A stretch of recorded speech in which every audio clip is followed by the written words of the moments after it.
This conversation is built around the relationship between two brothers, Jacob and his brother Esau. The subject of this conversation is, I have enough. I have enough. Now, when we normally talk about Jacob and Esau, we talk a lot about Jacob. We discuss Jacob's whole plight. And we don't really give Esau his just due. We know that he threatened Jacob because Jacob stole his birthright and he stole his blessing. But Esau has a lot that he can teach us, that he is teaching us if we read carefully and listen to what he's saying to us. So let's take some time for a moment and let's just kind of digress as we kind of unpack the blessing that Esau reveals unto us. Let me ask you this question to start off. Are you feeding the FEUD, F-U-E-D, in your family? Because there's always a good feud going on in every family. We just can't miss it. It's always someone that Satan picks on to keep the family feud alive. Just ask Judas. Is it possible that you are the fuel, F-U-E-L, that ignites not the feud, but ignites forgiveness in the midst of your family feuding? You see, it's easy to feast off the fumes of any feud that's birthed out of fussing and fighting between the fool in you and the fool and someone else. I'm going to get deep with you. Just stay with me. So when you see feuding going on in your family, those are warnings. Yeah, those are alerts, if you will. That's informing you that a famine is coming. And if you don't have faith and if you don't have favor to stop the feuding and start refueling, if you will, then it's possible that, guess what? You be that fool without provision during the season of your famine. We always get warnings. We're just not listening. I pray that you're listening.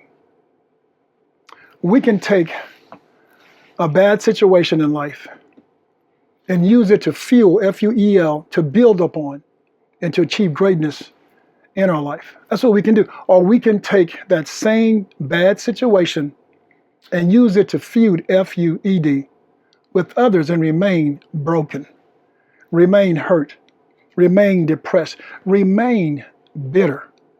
I have never seen so many people in my lifetime battling with some form of depression and self-doubt, especially our young people. I mean, every time you turn on the TV, every time you turn on the radio, every time you look at social media, someone is having a coming out about their struggles with depression. It made me wonder, is something different? I mean, what's happened? Has this happened before? And then I reflected back to the relationship that Eve had with the serpent in the garden and how she allowed jealousy and pride to provoke her into wanting to be as gods. Be careful wanting more than what you need. Eve had enough. Pride and jealousy makes you focus on more of your lack than your blessing. And then I reflected on Cain killing his own blood brother Abel because of jealousy and pride of the relationship that Abel had with God. You see the theme here? I also reflected back on Joseph's brothers' jealousy and pride. There we go, that word, jealousy and pride, of the favor that Joseph had with his father. So they sold him into slavery. And then I also reflected on King Saul, jealousy and pridefulness as he attempts to kill David, his faithful and loyal servant, only because the crowd was chanting the number of people that David killed versus the number of people that King Saul killed.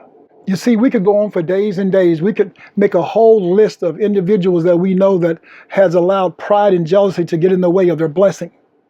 And some of them have good reasons to be upset, to be bitter, and to be broken because they have been betrayed, because they have been deceived, because they have been abused, and because they have been lied upon. I mean, some people really have a good reason to be upset. But thank God, yes, thank God for giving us a will to choose to stay in this lane and keep feuding, remaining bitter, or the will to put on our blinker in life, if you will, and change lanes and become better. Me personally, I prescribe to becoming better. Bitter is defined as someone who is angry and unhappy because they cannot forget bad things that happened in their past. Let me read that again. Bitter is someone who is angry and unhappy because they cannot forget bad things that happened to them in their past. Now, you know someone right now who's still bitter from something that happened to them 20, 30, 40 years ago. They're still bitter. They're still carrying that weight. As a matter of fact, that someone might be you, or you're still holding on to old luggage, to old things, to old issues. That will continue to drag you into a bitter hole. I prescribe to better. Better is defined as someone who is partly or fully recovered from illness or injury or mental stress. And we all know there's a lot of mental stress issues dealing with all of us. And so better is dealing with those issues. It's recovering from those issues. I want to be in recovery. I don't want to be in a fallen state, if you will. I prefer better. See, I forgive myself when I'm better so that I can forgive you, so that I can move forward in my life with a positive attitude, with a positive outcome, in a positive direction. Yes, I prescribe personally to better, not bitter. This conversation is built around Jacob and Esau's relationship. But Joseph has some similarities with his uncle Esau. Let me show you what I mean. Put your blink on and let's drive over to Genesis chapter 41, verse 50 and 52. The story of Joseph. I'm just going to do a segue here with Joseph to show you the similarities. But this story, this message, this conversation is really built around Esau and Jacob's relationship. Verse 51 reads like this: And Joseph called the name of his firstborn Manasseh, for God said, He hath made me forget all my toil and all my father's house. You see what better does to you? Better makes you forget and forgive. Better allows you to move forward and not stay stagnant. Verse 52. And the name of the second called he Ephraim, for God hath caused me to be fruitful in the land of my affliction. There's a blessing coming. There's a favor coming when you don't sit in that bitterness. You're able to grow and to be fruitful. You're able to be productive and produce. Joseph was productive and he produced. Now let me tie these two together. Made me forget all my toil in all my father's house. Caused me to be fruitful in the land of my affliction. Who don't want that? Who don't want to forget all that mess? And who don't want to be blessed and fruitful and let go of all that affliction? We all do. So let me digress just for a moment regarding the story of brother Joseph. We know that Joseph was his father's favorite son, and his brothers hated him for it. And so they come up with a plan to sell him into slavery. Everywhere Joseph went, Joseph found favor. Even in slavery, Joseph found favor. Even in prison, Joseph found favor. And then he's brought to what we call the big house. He's brought to Pharaoh's house because he can interpret dreams. And so he gets favor with Pharaoh. Pharaoh puts him in second of command, only to himself. Joseph is running Egypt.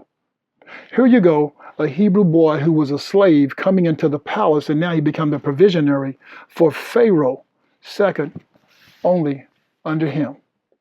What a blessing. You see, the hand of God was on Joseph because Joseph didn't give himself to bitter. He gave himself to better. Joseph didn't go into Egypt being stagnant and woe is me kind of complex. No, Joseph didn't do that. Joseph seen how to grow, how to mature, how to be productive. You see, if you don't become stagnant in life, God can use you. But he can't use you sitting and waiting. I'm just sitting and waiting. No, no, no, no, no. He wants you to wait on certain things, but he don't want you to sit on nothing. God wants you to move. God wants your hands active so he can bless your hands. Why are you sitting on the sideline, being bitter for what happened to you? Because you don't have enough sense to let it happen through you. Joseph allowed it to happen through him. We're told that there was a famine in the land, and Joseph's brothers had to come to Egypt to get provisions, to get substance, to get supplies. They didn't know who Joseph was because he was such a strange looking person. You know, he was all fixed up like the Egyptians are. So they didn't recognize Joseph, but Joseph recognized them. And so he toyed with them for a season. Go bring your youngest brother. Go bring your father. How many brothers do you have? Are you guys spies? He just kept messing with them, messing with them.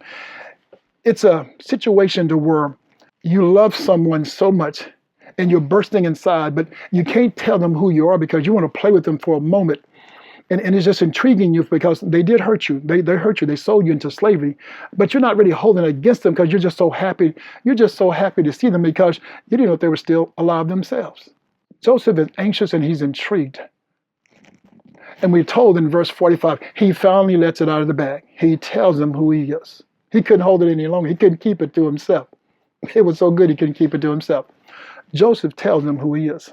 And then we're told in Genesis 45:5, Joseph says, now therefore be not grieved because his brothers feel bad. They feel bad. Come on, you'd feel bad. He's still alive and you sold him. You just knew he was a goner.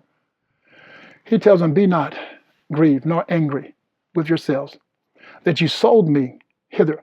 For God did send me before you to preserve life. And God sent me before you to preserve you a posterity in the earth and to save your lives by great deliverance. You see, Joseph tapped in to the favor of God, but he also tapped into the revelation of God. Joseph said, he sent me here. God sent me. You guys thought what you were doing, that you were moving up on my life. But no, it was always God moving up on my life. Joseph is such a forgiver. He took his brothers, what I call, out of the hot seat. He took them off the hot seat. Yes, he forgave them in that moment. In that very moment, he forgave them. Now, he had forgiven them years ago, but they weren't around to receive it. But he's forgiven them openly so that they can understand that he's moved forward and not backwards. I pray that you can do the same. So if you will, drive over with me to Genesis chapter 33, verse 9, as we discuss the story of these two twin brothers, Esau and Jacob. It's a story, I pray, that when this message is over, you understand it's best to be better than to be bitter. It's best to be the fuel and not the feud within your family circle. Genesis chapter 33, verse 9, and this really is the only verse for this particular message.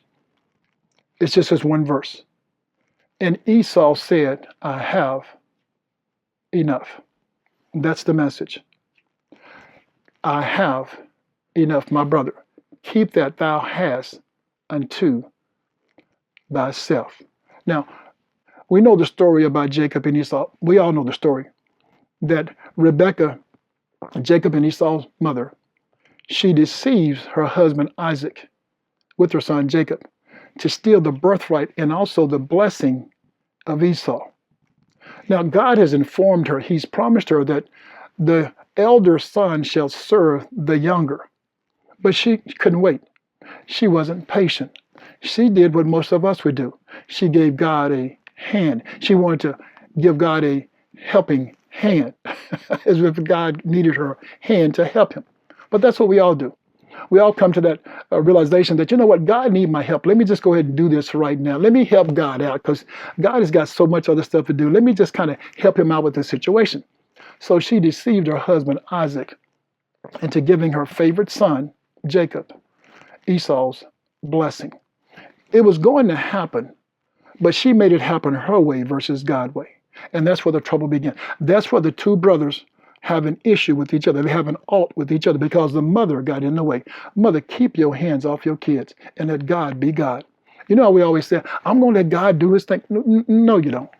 You jump in, you interfere each and every time. And so we're told that Jacob has to leave because Esau is furious and he wants to kill him. Isaac and Rebekah, they insisted Jacob go and stay with his uncle Laban in Padanaram. And so he does for a season, for 20 years, for 20 long years. And so there's a separation from the brothers for 20 years. We look at Jacob and what he's doing. You know, he's over here messing with Laban. Laban, his uncle, who's a deceiver, just like Jacob and his sister Rebekah. They're both deceivers, Laban and his sister Rebekah. And Jacob becomes a deceiver as well in that same line. And Laban deceives him to marrying his oldest daughter first, which he didn't love her, but he married her because Laban deceived him. And then he married, of course, Rachel. And so then he's homesick and he's coming back home. So everybody is waiting for this beatdown that Esau is going to put up on Jacob because of the fumes that once fueled the feud of this much anticipated fight to come. 20 years of social distancing, 20 years being removed from the family, 20 years being removed from the deceitfulness will make you bitter or better. It's up to you. Maturity in your faith makes you stronger and wiser. 20 years for Esau and Jacob to grow and to learn and to forgive and forget. 20 years for Joseph and his brothers to grow and to learn and forgive and forget. Don't miss the power of forgiveness. Don't miss the power of forgetfulness, and don't miss the power of favor. If you're looking for the fight, you'll miss the power of forgiveness. It's not in the fight. It's the forgiveness that stops the fight, prevent the fight from happening. That's what you should be looking towards. When you don't give yourself over to bitterness, you can come out on the other side of betterment. The favor of God is so awesome because he dwells in the midst of betterment. Yes, and he doesn't dwell in the midst of bitterment. That's just you. That's you alone. We all know someone who has been hurt and they're still worrying all that pain. And they're very, very bitter people. You might be that person.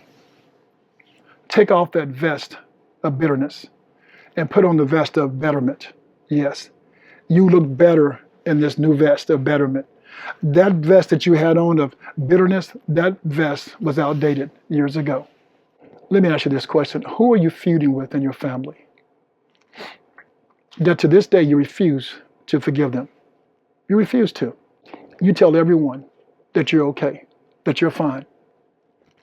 But you're still hurting. You're still in pain.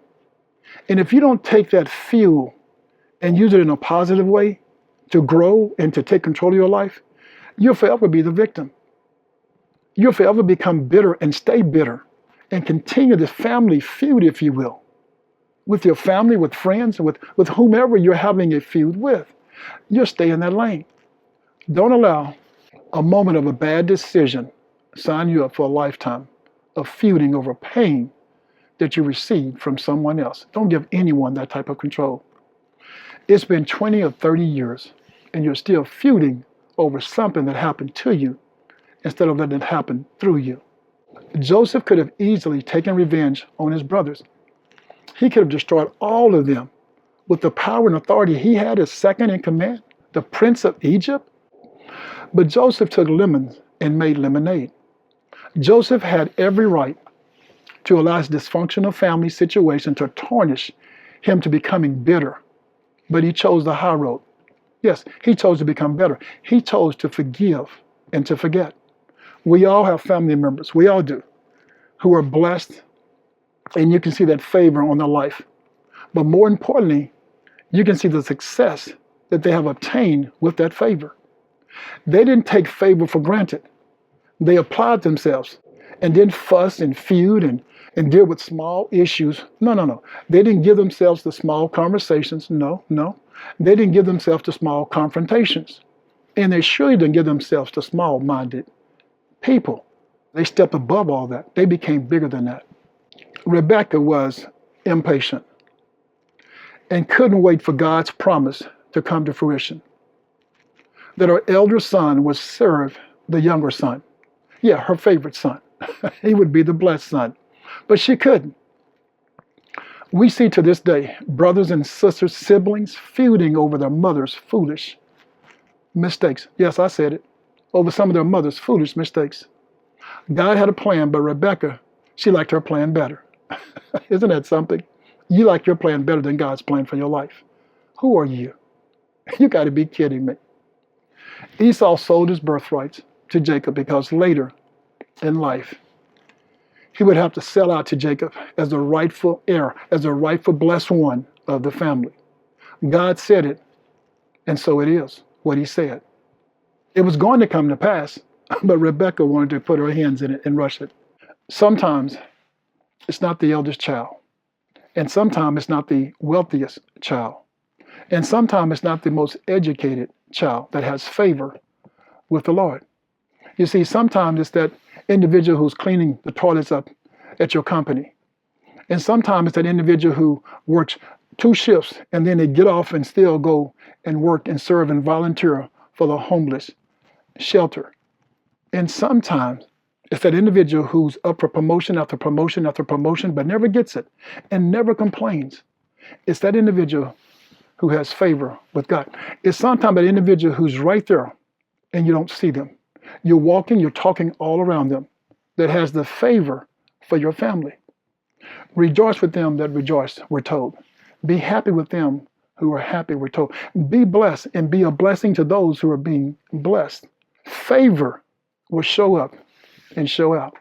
But you've got to be a partaker of this favor. You just can't be upset because someone has favor and you don't. Do you pay tribute to people in your family who's accomplished some great things? Or are you the one who keeps feuding the family because you're disappointed that it's not you? Who are you? How did you get so bitter? What was it? Who was he? Who was she? What did they say? What did they do? How did they get control of your life? How did you allow Satan to put his hand into your cookie jar? How did you allow yourself to be on Satan's agenda? Because that's what's happening. If you're not lining up with God, you're lining up with Satan. You see, I don't have to always spend time in your presence. And I don't have to always agree with you. But I have to forgive and respect you.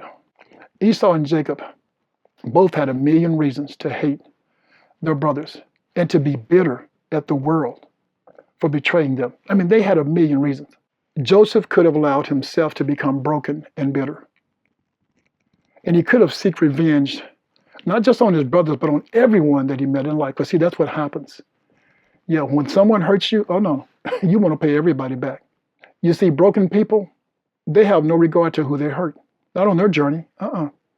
They just want everyone to feel that same pain they feel. So they become the giver of great pain. They pile up all that bitterness and hide it behind laughters and smiles and nice innuendos and presents and gifts. They are givers in a certain way. But when the time is right, they unload a bucket of their reality on anyone and everyone around them. Some people would say that they've snapped. Their pain have no respect a person. You know how it is. When we have a grudge against someone and everyone thinks that everything is cool and we're all moving forward, we've all kind of gotten past it, that's when you strike. Yeah, that's when you strike out with your full force. Even though these are not the people who hurt you, hey, guess what?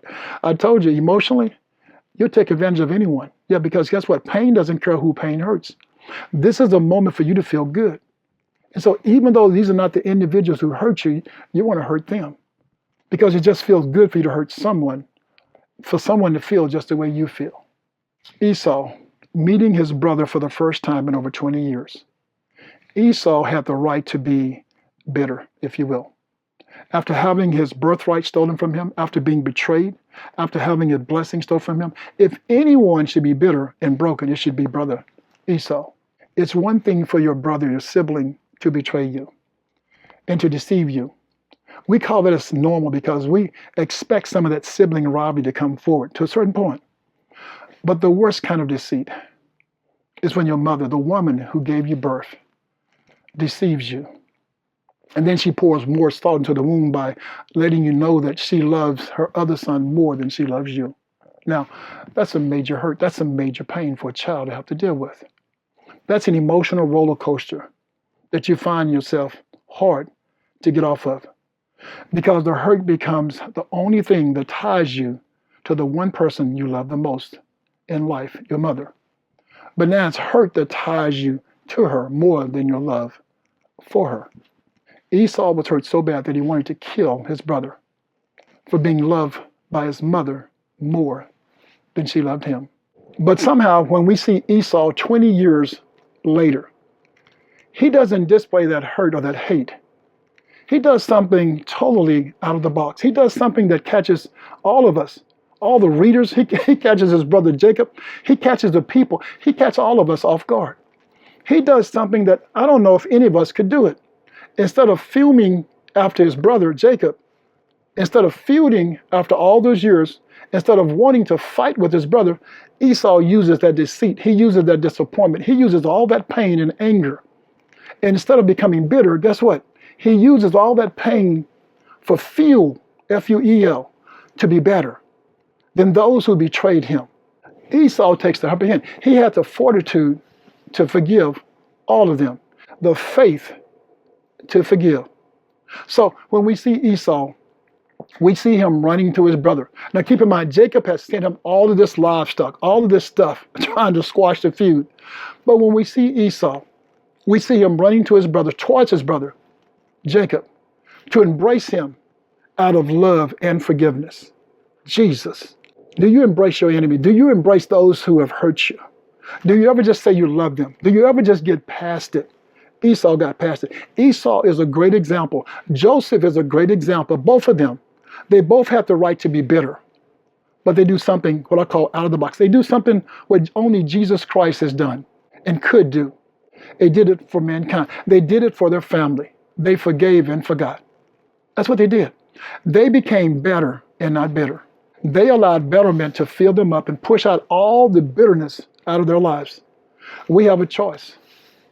We can either feed our bitterment or our betterment. Which one are you feeding? I choose better. What about you? Choosing better brought them both wealth. Esau, by not becoming bitter, Esau has so much livestock. He has so much wealth, because that's what God will do for us. You see, if you don't go into your bitter zone and you stay in your better zone, God will bless you in a dry season. He will bless you in a famine season. He will bless you in the midst of betrayal and deceit. That's what this message is telling us. That whenever someone hurts you, don't go inward and bury yourself. No. Stay in the focal, stay in the front and become better. Let everyone see how you're dealing with this issue, how you're coming through it. You're not lying down and sleeping all the time and being depressed. No. Stand up and be strong. And don't get me wrong, some of you need mental help. Get that mental help. But for most of us, we need to just stand up and be strong. We need to just stand up and be who God has called us to be. Stop laying down on your blessing. Joseph's betterment blessed him into being second in command in all of Egypt. What a blessing. He becomes the type and shadow of the Savior as he fueled all that passion, all that energy into feeding the nation of Egypt. That's a person who has given himself to become better. Esau, choosing betterment, blessed him to become a wealthy man and blessed his seeds to become a powerful nation of people that's called the Edomites. But sometimes, no matter how much you forgive and forget others, your children and their children have the proclivity to refuel the fumes and fight one another because of what they heard. And fear will make you scared to the point you will fight out of your fears versus out of your reality. It's like fighting or feuding with someone, a coworker or a family member. You two had a beef, you two had an indifference about something, so you're butting heads. And so you guys are feuding for a season. And then one day, you both come to each other and you kind of squash that thing that you guys had going between you. You get over to make up and you move forward. Well, guess what? It's your responsibility now to go back to every individual who had considered themselves to be on your team, either family or co-workers. And you have to let them know that, hey, we're no longer fighting or feuding. We've settled that thing and we're okay. We've squashed that beef and we're doing well. Because if you don't tell them, they'll continue to fight on your behalf, and you've made up. That's what we do when you get into feuds, into fighting within a party, a group of individuals. That takes place. Look at your family for an example. They're still feuding with each other, taking pleasure in playing what we call the dozen, making sarcastic remarks, if you will. I mean, and then they bring up what I call, they hit you with a low blow by bringing up negative things from your past. You see, those are individuals, family now. Family should be loving and embracing and hugging and supporting. But family feuds are the worst kind of feuds. They go so low. Yeah, they go so low. And what they're doing is they're talking out of their pain. They're hiding behind all this conversation, all this mouth, yeah, all this bitterness. They're hiding behind their brokenness. They're hiding behind their tears and their personal fears. You see, Esau and Jacob never brought up their past. They talked about their present. Have you allowed bitterness to win in your life? Or have you allowed betterment to prevail in your life story? I pray it's betterment. As long as you are amongst the living, you're not dead yet. You have an opportunity to repent, to forget and to forgive. So you can stop the feuding and fighting and have the faith to believe and have the faith to refuel your legacy and your lineage to be better and blessed and not bitter and defeated. After all, isn't that what we're all seeking? Esau and Jacob gave themselves to being better. They tore a page out of Jesus Christ's playbook, if you will, to serve others for the betterment of mankind. They ended their feud and fueled their relationship because they both had enough of people telling them what they should do. They both had enough of heartache and hardship. They both had enough of depression and hate. They both had enough of looking behind their back. They both had enough of living in darkness. I pray that you have enough love. Yes, I have enough. I pray that it's love. I pray that it's grace and it's mercy and it's favor. I pray that it's all the good things of life. I pray that you have enough of that stuff inside of you. Not the bitter stuff, but the betterment stuff. I pray that you get the point of this message, is that you had two brothers fighting, feuding. They gave up bitterness. They abandoned bitterness, and they embraced betterment. For not only their sake, but for the family's sake, for legacy. I pray that you latch on to Romans 10 and 9 for the betterment of your family, for the betterment of your legacy. I pray that you confess with your mouth that Jesus Christ is Lord, and that you believe in your heart that God has raised him from the dead, and you too shall be saved. Be blessed and walk away from all that bitterment and walk boldly with your betterment in peace and in love. You have a blessed day. And remember, you have enough. Be blessed.